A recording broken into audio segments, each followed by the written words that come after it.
Di sini dikatakan muttafaqun alaih dan lafadznya menurut riwayat Imam Muslim. Kita perkuat dulu ya dengan footnote nomor 1. Dalam riwayat lain menurut Imam Ahmad bahwasanya Ibnu Umar radhiyallahu anhu berkata, saya mendengarkan Rasulullah SAW berkhutbah di atas mimbar ini, maksudnya mimbarnya Nabi SAW. Dalam riwayat lain lagi menurut Ad-Darul Qutni, sesungguhnya seseorang menyampaikan pertanyaan dalam masjid dengan suara keras, apakah yang harus ditinggalkan oleh orang yang sedang ihram?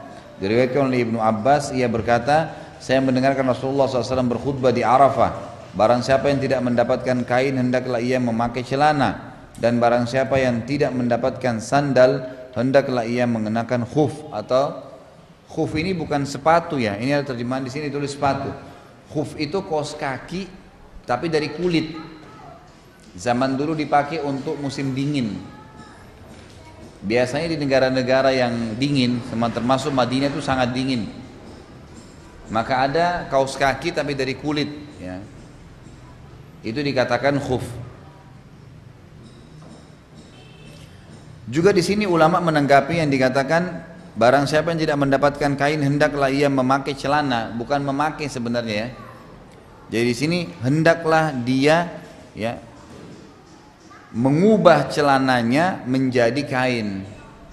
Jadi kalau ada jahitannya dibuka. Itu lebih sesuai dengan makna hadis yang di atas tadi. Tidak boleh menggunakan pakaian yang berjahit. Jadi kalau laki-laki tidak ada kain ihramnya, celananya boleh disobek gitu kan, jahitannya sehingga menjadi seperti kain. Karena kalau terjahit berarti melanggar sunnah Nabi SAW.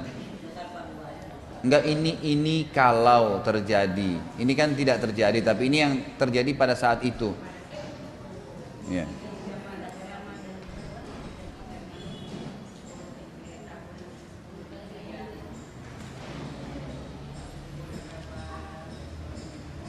Juga perlu diketahui kain ihram itu bagi laki-laki paling afdal warna putih, paling afdal ya.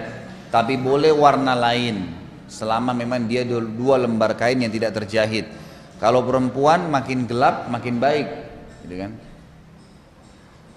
Dalam riwayat lain menurut Ahmad dari Amr bin Dinar bahwa ia bertanya kepada Ibnu Abbas, apakah Rasulullah SAW tidak mengatakan ya apa ini?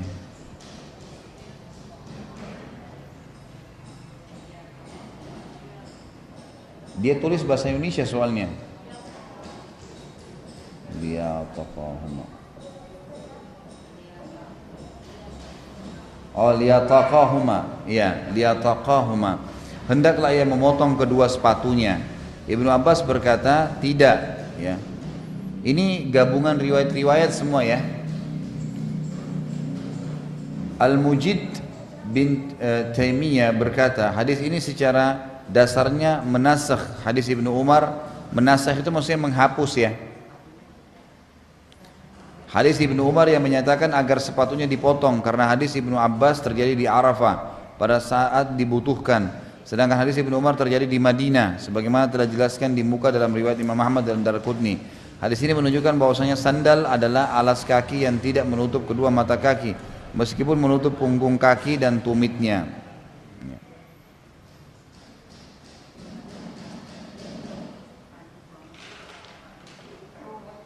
Iya, terjemahannya ini.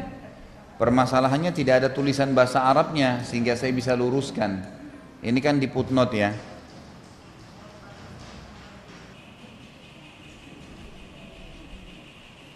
Jadi yang dimaksud tadi di sini ya saya jelaskan ya. Dikatakan Al-Mujid bin Taimiyah, kembali ke situ dulu ya, berkata hadis ini secara ya lahirnya menasakh. Menasakh ini maksudnya menghapus ya hadis Ibnu Umar. Sampai sini dulu ibu-ibu sekalian. Hadis Ibnu Umar mana? Ada yang tahu nggak? Nomor 749 yang sedang kita bahas. Siapa yang meriwayatkan hadis? Ibnu Umar kan? Nah, di dalam hadis 749 itu ada perintah untuk memotong sepatu sampai kelihatan mata kaki, kan gitu. Nah, di sini dalam footnote ini diangkat juga hadis Ibnu Abbas. Tadi itu Ibnu Umar ya, sahabat Nabi. Itu hadis Ibnu Umar memotong sepatu sampai mata kaki kelihatan. Kalau hadis Ibnu Abbas tidak perlu memotong. Kalau ibu mau lihat hadisnya ada di situ tuh. Di footnote nomor 1 masih di atasnya sedikit. Yang dikatakan saya mendengar Rasulullah SAW berkhutbah di Arafah, barang siapa tidak mendapatkan kain hendaklah ia memakai celana, gitu kan? Dan barang siapa yang tidak mendapatkan sendal hendaklah ia menggunakan apa? Khuf. Khuf tadi itu kaos kaki dari kulit yang menutupi mata kaki. Iya, kaos kaki yang terbuat dari kulit ya. Jadi zaman dulu itu sendalnya orang, gitu kan? Sendal dan sepatu itu seperti kita sekarang ada alasnya di bawah. Tapi kalau sendal itu dari alas kakinya itu sudah ada tali-tali sampai ke betisnya, itu sendal, diistilahkan sendal. Makanya dulu di zaman Nabi SAW terpisah, menjual alas kakinya sama tali sendalnya itu beda. Jadi nggak dijual jadi, nggak dijual sudah terpasang. Tapi orang beli alas kakinya, beli juga talinya. Kan pernah Nabi SAW bilang dalam masalah harta ghanimah ya, siapa yang mengambil harta ghanimah walaupun hanya ukuran tali sendal, maka dia tetap melakukan dosa besar, ya kan gitu. Nggak boleh, itu akan menjadi tali sendal di api neraka buat dia. Nah kalau sepatu zaman dulu sama pakai alas, kemudian talinya lebih diperbanyak, gitu kan, sampai menutupi mata kaki, sama dengan kita sekarang kurang lebih bentuknya, gitu kan. Tetapi dia memang murni pakai tali-tali saja. Itu dinamakan sepatu dan umumnya menutup mata kaki. Kalau sekarang kan masih ada sepatu pantofel mungkin yang tidak tutup mata kaki kalau laki-laki ya. Tapi zaman dulu semua sepatu pasti tutup mata kaki umumnya. Semua dijahit terus sampai ke atas gitu. Dan biasanya mereka menggunakan sepatu di musim dingin saja. Di musim dingin. Nah ada orang-orang yang tidak pakai sepatu, maka mereka menggunakan khuf, kulit hewan yang dikeringkan kemudian dijahit oleh dia, gitu kan. Itu juga sama menutupi mata kaki, tapi tidak pakai tali lagi, semuanya kulit. Semuanya kulit, ya mungkin seperti sepatu kita sekarang, semua kulit sampai menutupi mata kakinya. Baik, riwayat Ibnu Umar tadi, itu kata penulis buku ini, ya, ini kurang lebih footnote-nya tadi. Itu disebutkan Ibnu Umar waktu masih di Madinah. Nabi SAW bilang, siapa yang tidak dapat sendal, maka dia boleh pakai sepatu tapi dipotong sampai ke mata kaki. Ada riwayat lain diangkat sama beliau, itu tentang riwayat Ibnu Abbas. Dua-duanya sahih, riwayat Bukhari Muslim. Yang Ibnu Abbas berkata, saya mendengarkan Nabi SAW khutbah di Arafah, ya siapa yang tidak punya kain boleh menggunakan celananya yang dilepas jahitannya, dan kalau dia tidak dapat sendal dia boleh menggunakan khuf. Khuf tadi itu adalah kaos kaki kulit yang menutupi mata kaki. Kata penulis, hadis Ibnu Abbas ini menasakh hadis Ibnu Umar. Hadis yang kedua tadi menghapus hukum hadis yang pertama.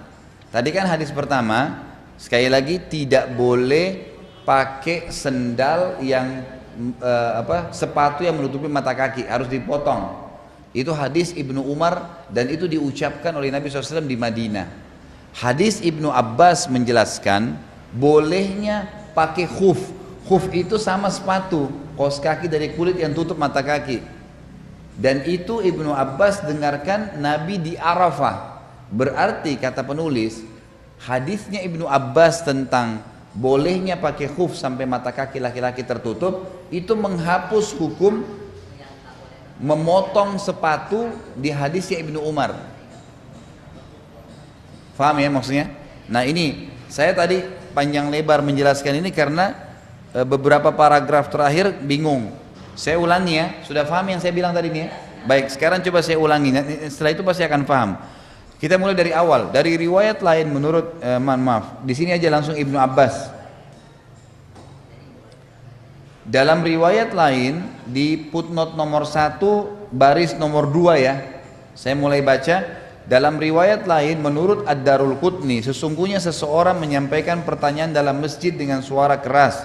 Apa yang harus ditinggalkan oleh orang yang sedang ihram?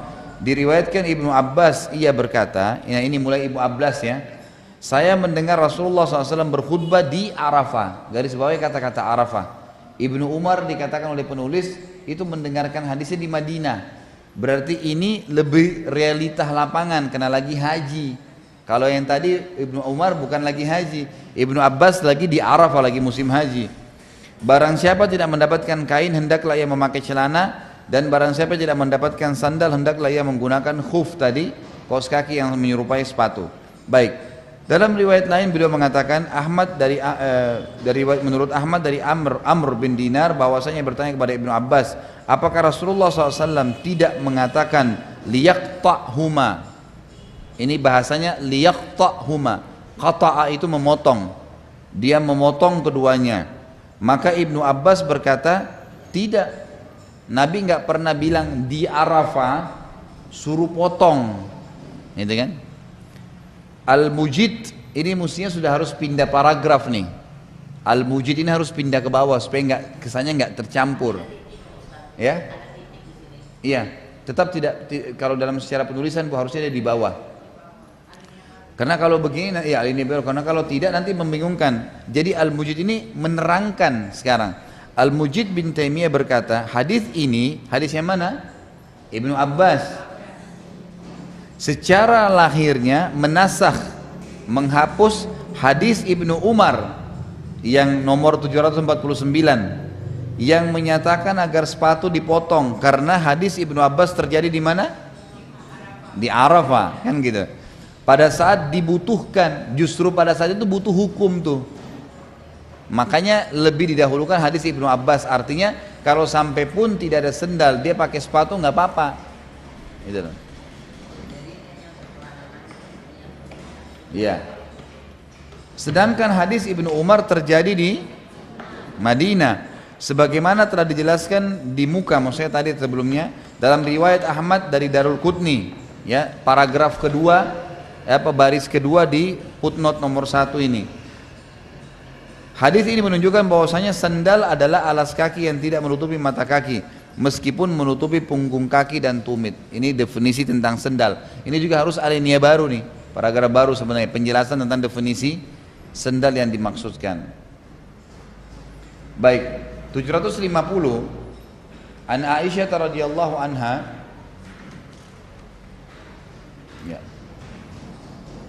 kuntu utayyibu Rasulullah sallallahu alaihi wasallam li ihramihi qabla an yuhrima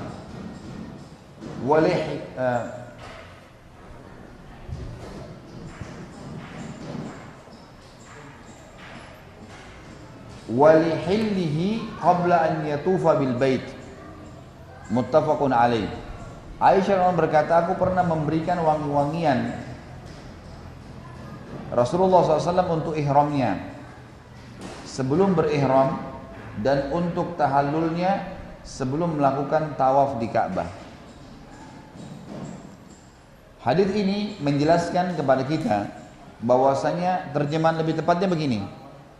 Aisyah berkata, terjemahan lebih tepatnya, Aisyah berkata radhiyallahu anha, aku pernah meletakkan wangi-wangian di ihramnya Nabi. Di ihramnya Nabi sebelum beliau menggunakannya sebagai ihram. Sebelum, jadi begini maksudnya, kalau ibu suaminya mau ihram, mau umroh nanti sama-sama misalnya atau mau haji, di rumah dicuci ihramnya pakai pewangi, boleh nggak? Boleh. Yang tidak boleh kalau sudah di mikot, sudah niat ihramnya dibubui minyak wangi, itu yang tidak boleh. Tapi sekarang ini yang dibahas adalah Aisyah berkata, aku pernah memberikan wangian, bukan Rasulullah dulu ya, ihramnya Rasulullah SAW sebelum beliau menggunakannya.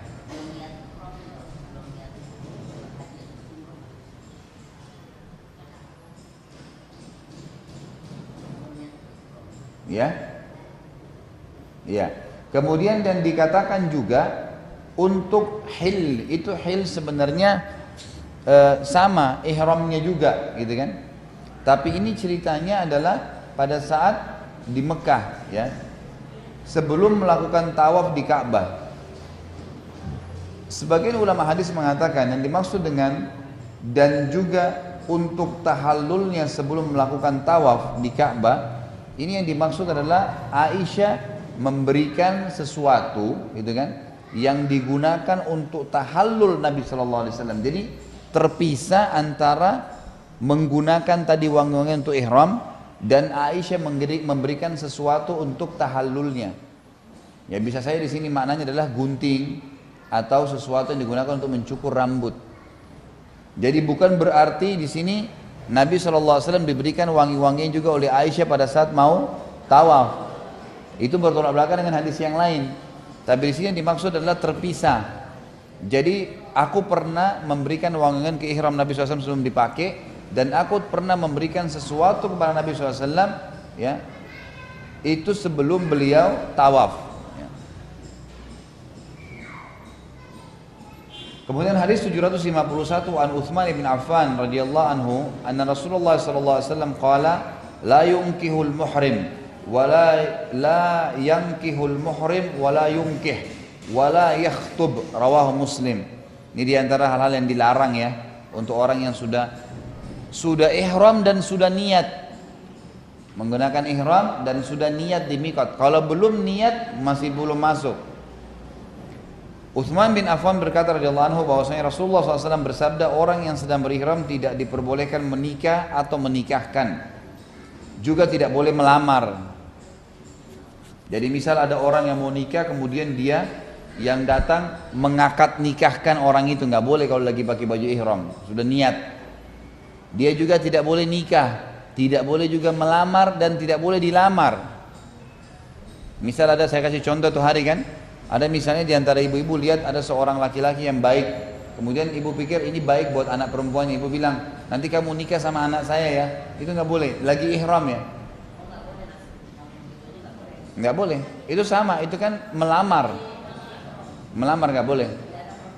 Atau misalnya seorang laki-laki berbicara langsung mengatakan saya akan menikahi kamu, nggak boleh. Apa itu?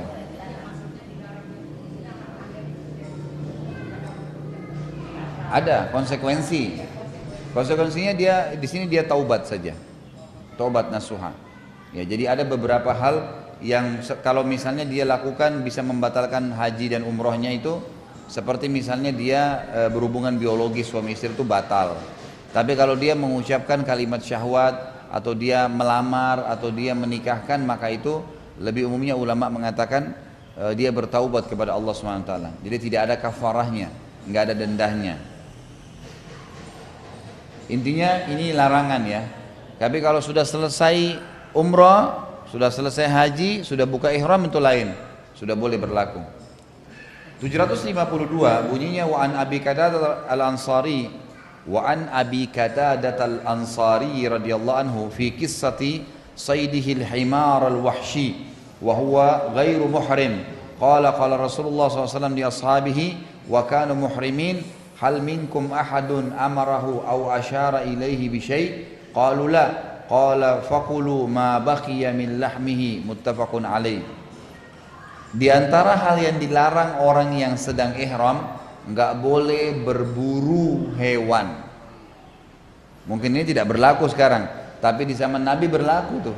Atau mungkin masih ada yang berlaku sekarang. Misal ada orang lagi naik lewat darat, gitu kan? Dia nggak dapat restoran, rumah makan misalnya, karena jaraknya terlalu jauh. Kemudian dia lihat ada kelinci atau dia lihat ada rusa di jalan, lalu dia berburu sementara dia ihram untuk makan. Nah, ini tidak boleh, gitu kan? Tapi hukumnya ini adalah orang yang sedang ihram, yang tidak boleh. Tapi kalau ada orang yang bukan muhrim, misal seseorang punya restoran, dia berburu hewan lalu dia masak dijual sama dia, yang makan orang pakai ihram, boleh kan? Boleh. Yang penting jangan dia. Juga tidak boleh kalau ada orang bilang sama temannya, saya kan lagi ihram, kamu aja deh, kamu kan tidak ihram, kamu yang buru. Perintah itu atau memberikan isyarat membuat tidak boleh dia makan. Ini yang disebutkan dalam hadis 752 ini. Kita baca terjemahannya ya. Dari Abu Qatadah al-Ansari radhiyallahu anhu, Beliau diceritakan tentang kisahnya pada saat memburu keledai liar. Tahu nggak keledai liar ini apa? Kuda zebra. Zebra ya. Jadi semestinya memang bahasa langsungnya zebra. Jadi dikenal dengan istilah bahasa Arab himarul wahshi. Keledai yang liar. Di saat tidak menggunakan ihram. Jadi Abu Qatadah ini ternyata sahabat Nabi ikut pada saat tapi tidak ihram. Dia nggak ikut mau ibadah gitu kan. Dia pakai baju biasa saja. Tapi dia sempat dalam perjalanan itu berburu ya zebra untuk dimakan gitu. Ia berkata, Rasulullah SAW bersabda, maksudnya perawinya Abu Qatadah bilang, Rasulullah SAW bersabda kepada para sahabatnya yang pada saat itu mereka semua sedang berihram. Apakah ada seseorang di antara kalian yang menyuruhnya atau memberikan isyarat kepadanya untuk berburu? Ada nggak yang kalian berihram ini suruh dia tadi yang tidak ihram ini berburu? Mereka menjawab tidak. Maka kata Nabi SAW, makanlah sisa daging yang masih ada. Artinya boleh dia makan atau mereka makan daging yang masih ada tadi. Hukumnya kalau seandainya ada orang yang berburu gitu kan, sementara dia ihram, ada dendanya ya. Dendanya itu dia harus mengeluarkan salah satu dari 3 jenis hewan, unta, sapi atau kambing, sesuai dengan ukuran poster tubuhnya hewan yang dia buru. Misal kalau seseorang dalam perjalanan dari Afrika ke Jazirah Arab, dia berburu jerapah misalnya. Contoh, di sana orang makan jerapah bu. Di Afrika itu makan jerapah. Dan itu halal, itu sama dengan unta. Kenapa saya kasih contoh ini? Karena kalau seandainya ada orang berburu hewan jerapah ini, gitu kan? Dan dia sedang ihram, dendahnya dia harus menyembeli salah satu dari 3 hewan yang sudah menjadi standar ukur dalam syariat kita, yang mendekati ukurannya. Ada unta, ada sapi, ada kambing. Berarti dia sembeli unta karena lebih dekat. Kalau dia berburu kayak tadi ini misalnya kuda zebra, lebih dekat dia berkurban ke sapi. Kalau dia berburu rusa misalnya atau yang lebih kecil, ayam kah, kelinci kah, berarti kambing. Itu denda bagi orang yang berihram ya, terlanjur berburu ya, maka dendanya dia harus menyembelih 3 jenis hewan, salah satu dari 3 jenis ini sesuai dengan atau diperdekatkan kurang lebih ukuran badannya dengan hewan yang dia buru tadi. Saya bacain hadis 753, wa anis Sa'b bin Jassamah al-Laythi radhiyallahu anhu annahu ahdari Rasulillah sallallahu alaihi wasallam himara wahshi ya. Himaran wahsyian ya. Itu wawunya dikasih spasi sedikit ya. Himaran wahsyian. Hapus wawu itu, tulis wawu dempet dengan ha. Himaran wahsyian. Wa huwa bil abwa au biwaddan faraddahu alaihi wa qala inna lam narudduhu alaika illa anna hurum, muttafaqun alaih. Illa anna, bukan ana ya. Illa ana hurum ya, ana hurum juga boleh. Illa ana hurum. Dari Sa'b bin Jassamah al-Laythi radhiyallahu anhu bahwasanya ia pernah menghadiahkan seekor keledai liar. Ini tadi keledai saya katakan apa? Zebra. Kepada Rasulullah SAW ketika beliau berada di Abwa atau di Waddan. Ini nama 2 lokasi ya. 2 lokasi yang perawi hadisnya ragu apakah di sini atau di sini gitu. Dalam satu perjalanan. Lalu beliau menolak untuk makan. Tapi beliau bersabda, sebenarnya kami tidak mengembalikannya padamu kecuali karena aku sedang berihram. Jadi karena ihram maka aku tidak memakannya. Muttafaqun alaih. Hadis ini sebenarnya memberikan wacana kepada kita, orang yang berihram lebih aman tidak makan hewan berburu. Walaupun boleh saja asal dia tidak memberikan isyarat atau ikut-ikutan. Ya. Tentu sekarang tidak ada lagi ya. Sekarang restoran-restoran antara Mekah Madinah kan udah semuanya hewan yang sudah umumnya sih ayam, ya. Kambing pun jarang, sapi pun jarang gitu kan di antara Mekah Madinah. Yang ada itu biasanya ayam, ikan, gitu kan. Umumnya ya roti-rotian. 754 wa an Aisyah radhiyallahu anha qalat qala Rasulullah sallallahu alaihi wasallam khamsun minad dawabi kulluhunna fawasiq yuqtalna fil hilli wal harami al aqrabu wal hidaatu wal ghurabu wal fa'ratu wal kalbul aqur muttafaqun alaih. Ini hadis lain tapi menjelaskan adanya 5 jenis hewan yang boleh kita bunuh, yang boleh dibunuh. Dari Aisyah radhiyallahu anha bahwasanya Rasulullah SAW bersabda ada 5 binatang yang semuanya itu jahat, yang boleh dibunuh, baik di tanah halal maupun tanah haram. Maksudnya tanah seperti Indonesia ya, atau wilayah haram. Haram ini yang dimuliakan kayak Mekah sama Madinah, yaitu kalajengking, burung elang, burung gagak, tikus, dan anjing yang galak. Hadis ini muttafaqun alaih. Hadis ini juga menjelaskan kepada kita bahwasanya Islam mengajarkan untuk menyayangi hewan. Tapi ada hewan-hewan yang memang kita dianjurkan untuk dibunuh. Sebagaimana juga ada hadis lain menjelaskan masalah membunuh cicak. Nggak boleh, malah disuruh bunuh, nggak boleh. Burung elang nggak boleh dipelihara. Ini kan ada burung elang. Nggak boleh pelihara burung elang. Dan kalau hewan ya, hewan yang sifatnya kata ulama ya, hewan yang sifatnya memang tidak diternak, lebih baik tidak dipelihara.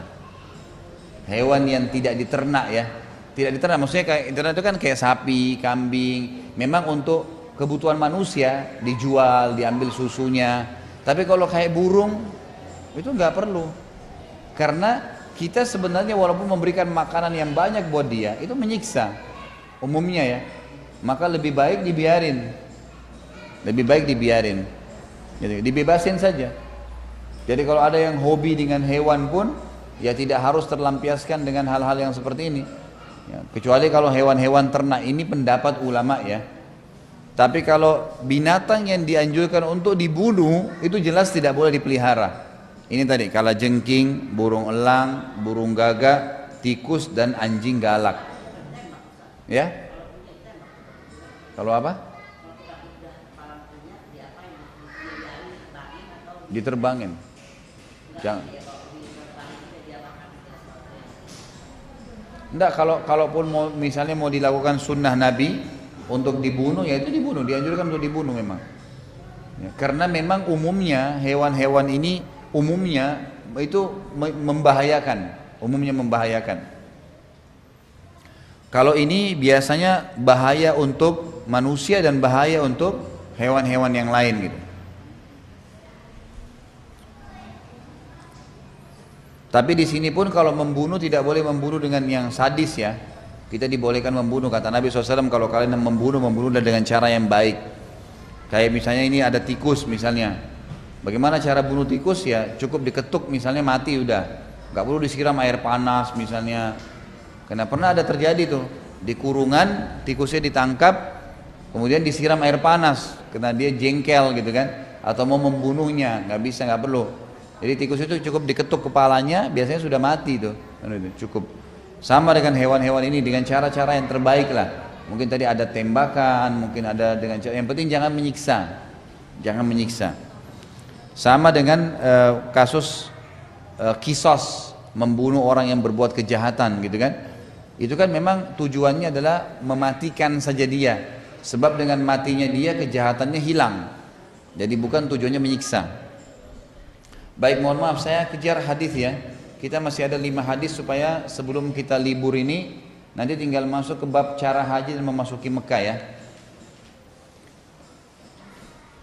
Hadis 755 wa Ibnu Abbas radhiyallahu taala anhuma anna Nabiy sallallahu alaihi wasallam ihtajama wa huwa muhrim muttafaqun alaih. Ibnu Abbas radhiyallahu berkata bahwasanya Nabi SAW berbekam ketika beliau sedang ihram. Hadis ini muttafaqun alaih dan ini menandakan bahwasanya ya bolehnya orang yang ihram itu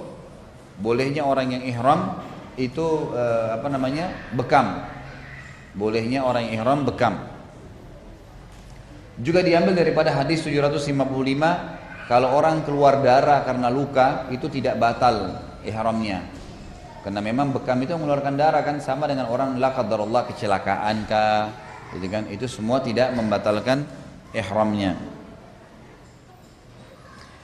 Tadi ada footnote nomor 1 tertinggal, mohon maaf, hadis 754 ya, tentang masalah 753 tentang masalah tadi sahabat Sa'ab bin Jatham al-Laythi yang memberikan kuda zebra kepada Nabi SAW lalu Nabi menolak.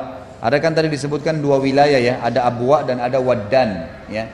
Di footnote nomor 1 dijelaskan Rasulullah SAW menolak pemberian tadi ya kuda zebra itu tidak lain karena As-Sa'ab berburu keledai itu untuk Rasulullah SAW, sedangkan Abu Qatadah berburu untuk dirinya sendiri. Jadi ini alasan ya kenapa Nabi SAW tolak di sini. Di hadis 753, 752 tadinya Nabi suruh makan sahabat, karena ternyata di sini sahabat yang tadi namanya Sa'ab bin Jathama yang memberikan kuda zebra kepada Nabi SAW itu Nabi menolak. Karena ternyata dia memang niatnya untuk Nabi. Kalau hadis 752 tadi ya sahabat Qatadah berburu bukan untuk Nabi dan sahabat yang sedang ihram, untuk dirinya sendiri. Kisah Abu Qatadah terjadi pada tahun Hudaybiyah, sedangkan kisah As-Sa'ab terjadi pada saat Haji Wada. Abwa adalah nama bukit. Jadi sampai sini sudah jelas ya. Abwa adalah nama bukit yang dibuat oleh anak-anak unta. Waddan adalah nama tempat yang dekat dengan Juhfah. Juhfah tadi tempat mikotnya ya orang-orang Syam. Keraguan dalam hal ini ditemukan oleh salah satu perawinya. Maksudnya ragu di Waddan ya, sebuah lokasi ya yang tadi dikatakan tempat dekatnya Juhfah Syam, atau yang dimaksud di sini adalah sebuah tempat yang bernama Abwa yang terkenal di situ banyak unta yang membuat gurun-gurun atau gunung-gunung yang dibuat oleh mereka gitu. Ini cuma pelengkap saja hadis 753 tadi ya. Dan kita sekarang sudah sampai ke hadis 755. Bolehnya orang berhijamah ya, berbekam pada saat sedang ihram. 756 wa an Ka'ab bin Ujrah radhiyallahu anhu qala humiltu ila Rasulillah sallallahu alaihi wasallam wal kummalu yatanatharu ala wajhi faqala ma kuntu ural waj'a balaga bika ma ara atajidu syat qultu la qala fasum thalathata ayyam aw at'im sittata masakin likulli miskinin nisfu sa' muttafaqun alaih. Ka'ab bin Ujrah radhiyallahu anhu berkata, aku dihadapkan ke hadapan Nabi sallallahu, aku pernah dibawa ya ke hadapan Nabi sallallahu alaihi wasallam dan kutu-kutu bertaburan di mukaku. Maksudnya kepalanya gatal sekali, banyak kutunya ya, sehingga membuat rambut dia terpaksa garuk dan rambutnya gugur. Kan termasuk yang tidak boleh kalau sudah ihram mencabut bulu badan kan. Nah di sini Ka'ab bin Ujrah ini karena banyak kutunya dia garuk kepalanya sehingga rambutnya berguguran. Lalu beliau bersabda, aku tidak mengira penyakitmu separah seperti yang aku lihat. Maksudnya sangat banyak sekali kutunya sehingga membuat dia menggaruk. Apakah engkau mampu berkorban seekor kambing karena rontoknya rambutmu, gitu kan? Aku menjawab, tidak ya Rasulullah, enggak ada untuk korban kambing, biayanya besar. Beliau bersabda, puasalah 3 hari atau beri makan 6 orang miskin masing-masing setengah sa'. Muttafaqun alaih. 1 sa' itu adalah 2 telapak tangan yang disatukan seperti ini kurang lebih. Itu 1 sa'. Dan kalau ini untuk ukuran gandum atau ya yang sejenisnya itu bisa 2,5 kg. 2,5 kilo kurang lebih. Bukan telapak tangannya ibu, telapak tangan orang Arab. Telapak tangan laki-laki yang di sana besar. Itu diukurnya satu sa' itu telapak tangan orang-orang pada saat itu, gitu kan? Tangannya besar, itu bisa mengambil 2,5 kilo. Ya, gitu. Tentu ditumpukin ya. Kalau ditumpukin banyak, bukan berarti juga cuma sedikit, enggak. Memang bertumpuk sampai bertumpuk 2,5 kilo kurang lebih ya. Ini ijtihad sebagian ulama. Kalau seandainya seseorang sempat melanggar dengan jatuhnya bulu dari tubuhnya, ya, sengaja ya, maka dia harus ya menyembelih kambing. Kalau nggak punya, dia boleh ganti dengan puasa 3 hari. Kalau nggak bisa, dia cukup memberikan makanan 6 orang miskin. Satu orang miskin mengambil setengah sa', 1 kiloan sekian, 1 kilo seperempat. Hadis 757 wa Abu Hurairah anhu qala lamma fataha Allah taala ala Rasulih sallallahu alaihi wasallam Makkah qama Rasulullah sallallahu alaihi wasallam fi an-nas fahamidallah wa athna alaihi thumma qala inna Allah habasa an Makkatal fil wa sallata 'alaiha rasulahu wal mu'minin wa innaha lam tahillu li ahadin kana qabli wa innama uhillat li sa'atun min nahar wa innaha lam tahilla li ahadin ba'di fala yunaffaru sayduha wa la yukhtala shawkuha wa la tahillu saqitatuha illa limunshid wa man qutila lahu qatilun fahuwa bi khairin nadhirain faqala al-Abbas illa al-idkhir muttafaqun alaih. Ini kisah tentang pada saat pembebasan kota Mekah ya dari kekufuran. Jadi Nabi SAW kan nyerang Mekah. Semestinya Mekah itu nggak boleh diserang semestinya, kecuali dalam keadaan darurat, itu wilayah haram kan. Tapi Nabi SAW menyerang pada saat itu dan ada alasan dalam hadis ini. Abu Hurairah radhiyallahu anhu berkata, ketika Allah menundukkan kota Mekah untuk Rasulnya Muhammad SAW, beliau SAW berdiri di tengah orang-orang lalu memuji Allah dan menyanjungnya, kemudian bersabda, sesungguhnya Allah telah melindungi kota Mekah dari pasukan gajah dan menguasakannya kepada Rasulnya dan orang-orang yang beriman. Ya, jadi pasukan gajah dulu dihancurkan, gitu kan? Dan sekarang takluk lagi Mekah di tangan Rasul dan orang-orang beriman.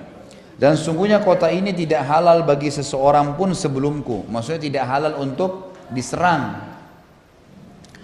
Ia hanya dihalalkan bagiku sebentar pada waktu siang saja. Jadi pada saat siang ini saja penyerangan. Jadi waktu itu ada beberapa orang memang yang sempat dibunuh di Mekah tapi tidak banyak. Dan tidak dihalalkan bagi orang siapapun setelahku. Nggak boleh lagi numpain darah di Mekah setelah itu. Oleh karena itu binatang buruan yang ada di dalamnya tidak boleh dikejar. Kalau ada hewan di dalam wilayah haram Mekah nggak boleh dikejar. Termasuk burung-burung merpati yang ada di sekitar Masjid Haram Mekah itu nggak boleh dikejar-kejar ya. Duri pohon yang tumbuh di dalamnya tidak boleh dipatahkan. Maksudnya pohon-pohonnya pun tidak boleh ditumbangkan. Ya kecuali darurat sekali. Benda-benda yang jatuh tidak boleh diambil kecuali bagi orang yang akan mengumumkannya. Dan barang siapa yang terbunuh, maka keluarganya boleh memilih yang terbaik antara dua perkara, denda atau kisos. Lalu Abbas berkata, kecuali tumbuhan ya idkhir. Wahai Rasulullah, sebab kami menggunakannya di kuburan dan rumah kami. Beliau bersabda, kecuali tumbuhan idkhir. Ya, muttafaqun alaih.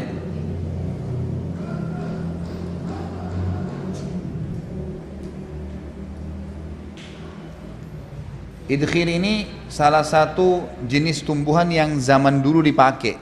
Ya, zaman dulu dipakai. Diumumkan oleh para ulama hadis. Ya, idkhir itu sebenarnya tumbuhan yang biasa tumbuh secara liar di kuburan dan rumah. Tumbuh secara liar di kuburan dan di rumah, gitu kan? Tidak bisa kita katakan rumput karena memang ini terjadi di Mekah. Dan di Mekah biasanya tanaman yang tumbuh di kuburan dan di depan rumah orang-orang itu tanaman-tanaman yang kering dan berduri. Ya, tumbuhan liar. Nah, Nabi SAW tadi kan melarang, tidak boleh di wilayah haram memetik atau mematahkan duri yang ada di pohon. Enggak harus kaktus.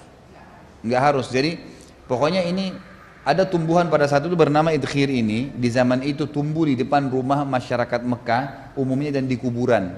Hanya dua tempat itu.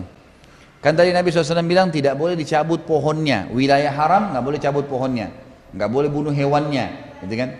Nggak boleh tebang pohonnya. Nah sekarang Abbas paman Nabi berkata, ya Rasulullah, tapi pohon idkhir, maksudnya ada pohon liar nih yang sering tumbuh di depan rumah kami, mengganggu. Dia berduri juga, mengganggu, dan tumbuh di kuburan, mengotorkan tempat. Boleh nggak itu kita cabut, dibuang di wilayah Mekah? Kata Nabi SAW, iya, boleh. Jadi yang dikecualikan pohon idkhir. Ulama di sini mengambil sebuah hukum, idkhir masuk di dalamnya adalah semua pohon yang mengganggu. Misal, mau dibuat jalan raya di Mekah, kalau nggak ditebang pohon itu, maka tidak bisa ada jalan di situ. Misal contoh ya, walaupun di Mekah itu jarang sekali tanaman, jarang sekali. Yang ibu-ibu lihat itu di sekarang yang ada di setiap pinggiran, di trotoar jalan itu memang ditanam itu, memang ditanam, bukan tumbuh sendiri. Ya, bukan tumbuh sendiri. Walaupun kalau sudah ditanam termasuk sama hukumnya, Allahu alam. Baik, hadis selanjutnya adalah hadis 758. Wa an Abdullah bin Zaid bin Asim radhiyallahu anhu anna Rasulullah sallallahu alaihi wasallam qala inna Ibrahim harrama Makkah wa da'a li ahliha. Ini sebenarnya tulisannya harus ada jarak sedikit ya. Wa da'a itu artinya mendoakan li ahliha. Wa inni haramtul Madinata kama harrama Ibrahimu Makkah wa inni da'autu fi sa'iha wa muddiha bimithli ma da'a bihi Ibrahimu li ahli Makkah. Muttafaqun alaih. Dari Abdullah bin Zaid bin Asim radhiyallahu anhu bahwasanya Rasulullah sallallahu alaihi wasallam bersabda, sesungguhnya Ibrahim, maksudnya Nabi Ibrahim alaihissalam ya, mengharamkan kota Mekah, memuliakannya, dan tadi ada hukum-hukum tidak boleh dicabut pohonnya, tidak boleh dibunuh hewannya, dan mendoakan untuk penghuninya. Jadi Nabi Ibrahim alaihissalam minta dalam Al-Quran kan, supaya penduduk Mekah diberikan buah-buahan, ya makanan terlimpah rezeki untuk mereka. Sementara di sana tidak ada tumbuh-tumbuhan. Kita lihat sekarang di Mekah sampai hari ini kan, ulama bilang itu berkah dari doanya Nabi Ibrahim alaihissalam. Buah apa saja ada kita bisa dapatkan di Mekah, gitu kan? Dan aku, kata Nabi SAW, mengharamkan juga kota Madinah, memuliakannya, ya, sebagaimana Ibrahim mengharamkan kota Mekah, dan aku mendoakan untuk Sa' dan Mudnya, seperti didoakan Ibrahim alaihissalam untuk penduduk Mekah. Sa' itu tadi itu, ya, takaran. Jadi setiap takaran yang dipakai di Madinah sama. Sa' itu sekitar 2,5 kilo. Kalau mud lebih sedikit lagi. Ya, mud itu 1 genggam. Kalau sa' 2 genggam, 2 tangan gitu. Kalau mud satunya, gitu kan? Seperti hadis dikatakan,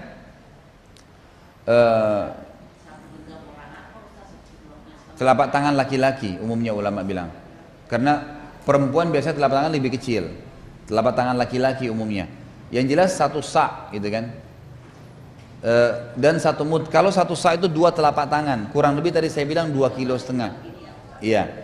Kalau mud itu setengahnya. Seperti contoh misalnya kalau 1 sa' tadi saya sudah jelasin ya, telapak tangan. Sekarang ulama bilang kurang lebih 2,5 kiloan. Ada yang mengatakan 2 kilo. Khilaf diantara ulama tentang ukurannya gitu. Tapi umumnya kalau ukuran gandum ya atau kurma yang diangkat kemudian penuh menggunung di telapak tangan 2 itu dibuka, maka itu bisa sampai 2,5 kilo. Nah kalau mud itu 1, seperti hadis Nabi SAW yang berbunyi jangan kalian caci maki sahabatku, karena seseorang di antara kalian walaupun berinfak seperti gunung Uhud semuanya emas, tontonan, itu tidak bisa mengalahkan sedekah mereka walaupun satu mud, satu genggam. Jadi tidak bisa dibandingkan antara sedekah kita dengan sedekahnya para sahabat. Satu mudnya saja sahabat itu tidak bisa kita kalahkan dengan satu gunung Uhud semuanya emas. Itu namanya mud. Baik, apa yang dimaksud di sini dalam hadis? Yang dimaksud adalah Nabi SAW mendoakan penduduk Madinah agar diberkahi makanan, minuman dan perdagangan mereka.